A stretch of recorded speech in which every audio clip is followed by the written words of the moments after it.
Alam mo, darating din yung panahon na makakatagpo ka ng isang tao na magpapabago sa takbo ng buhay mo. Isang tao na magpapaligaya at magmamahal sa'yo. At isang tao na ituturing mong mundo. Naniniwala ka ba sa tadhana? Naniniwala ka ba na lahat ng nilalang sa mundong to may nakalaan na kanya-kanyang kapareha? Lahat ng tao sa mundong to nakatadhanang maging masaya. Na kahit pa lahat ng tao sa mundong to may kanya-kanyang problema na dinadala. Isang mundo na kung saan lahat ng tao may kanya-kanyang laban na gustong ipanalo. Isang laban kasama ang isang tamang tao. Isang tao na gagabay at magtuturo sa tamang direksyon na pupuntahan mo.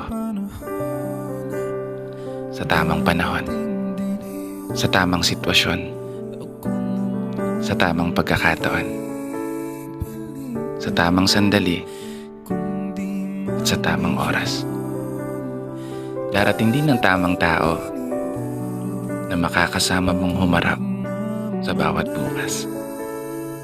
At isang tao na kukumpleto sa buhay mo.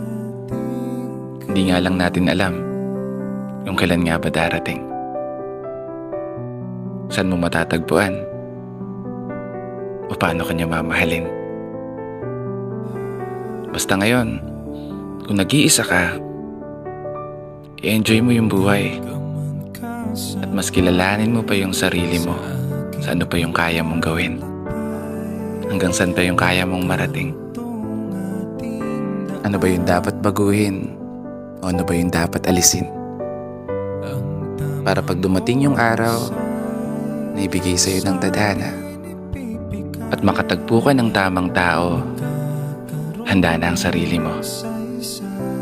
Handa ka na magmahal at handa ka ng mahalin. Sa likod ng maskara ng katatagan. Minsan, napakahirap magpanggap na matatag.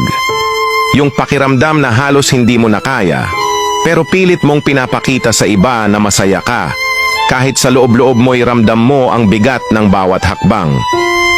Sa kabila ng bawat ngiti, may mga luhang pilit mong pinipigilan, nagkukubli sa ilalim ng maskarang puno ng tapang. Yung kahit pakiramdam mo'y durog na durog ka na, pinipili mo pa rin magpatuloy. Nilalabanan mo ang bawat pagsubok na halos sumira na sayo, kahit na ang totoo, wasak na ang iyong puso.